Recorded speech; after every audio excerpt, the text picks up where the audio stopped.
آج کی کہانی رف رف کی زبانی. ہماری آج کی کہانی ہے کم ظرف. یہ لفظ ہم نے بڑی دفعہ سنا بھی ہے، بولا بھی ہے.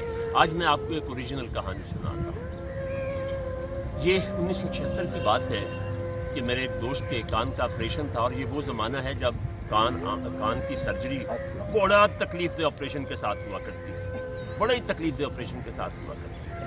تو میرے ایک دوست کے کان کا آپریشن تھا، اس کی بہن تھی، تو وہاں میں ملنے گیا. تو میں نے ان سے کہا کہ آپ گھر چلی جائیں، یہ مردوں کی وارڈ ہے، تو میں اس کے پاس رات کو رہ لوں گا.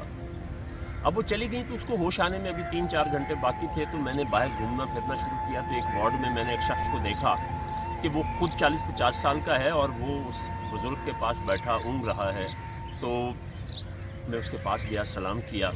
تو انہوں نے بتایا کہ یہ میرے والد ہیں، اور گلے کا آپریشن، ان کے گلے میں نا یہاں پر کٹ لگا ہوا تھا بڑا سا، اس کے اندر کوئی انسٹرومنٹ ڈالا ہوا تھا.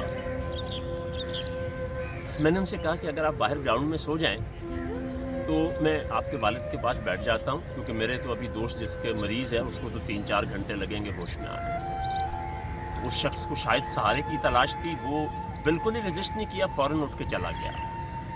اب میں وہاں بیٹھا تھا کہ وہ صفائی کرنے والا آیا، اور اس نے مجھے اٹھانا شروع کر دیا کہ جی مریض کے پاس کوئی نہیں ٹھہر. میں اس کو قانون سمجھانے لگا کہ بھئی اٹینڈنٹ ایک بیٹھ سکتا ہے پاس.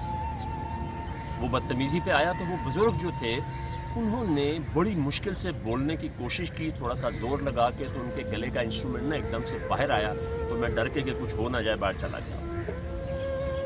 اب میں دیکھتا رہا. اخلاقی طور پہ میری وہ ایک ذمہ داری تھی کہ اب وہ اجنبی ہونا اس کا ایک الگ بات ہے، لیکن میں نے ایک ذمہ داری لی تھی کہ میں ایسا کروں گا. میں نے اس شخص کے پاس دیکھتا رہا کہ وہ کب صفائی والا باہر نکلتا ہے. جب گیا تو میں فوراً بابا جی کے پاس پہنچا. اتنی دیر میں بابا جی کے حواس برقرار ہو چکے تھے. بڑی کمال کی بات کہی انہوں نے مجھے. انہوں نے کہا کہ کم ظرف سے کبھی نہیں الجھتے. کم ظرف جو ہوتا ہے اس کو چونکہ اپنی عزت کا پاس نہیں ہوتا، تو وہ کسی کی عزت کا بھی کبھی پاس نہیں کرتا ہے. تم اسے 10 گالیاں دیتے، اس کو جان سے مار دیتے، وہ اگر آپ کو ایک دفعہ گالی دے دیتا تو وہ اس کا بدلہ نہیں کر سکتا. تو کسی کی عزت وہی کرتا ہے جس کی اپنی عزت ہوتی ہے. عزت بڑی قیمتی چیز ہے. یہ کم ظرفوں سے اس کی توقع نہ کیا ہے.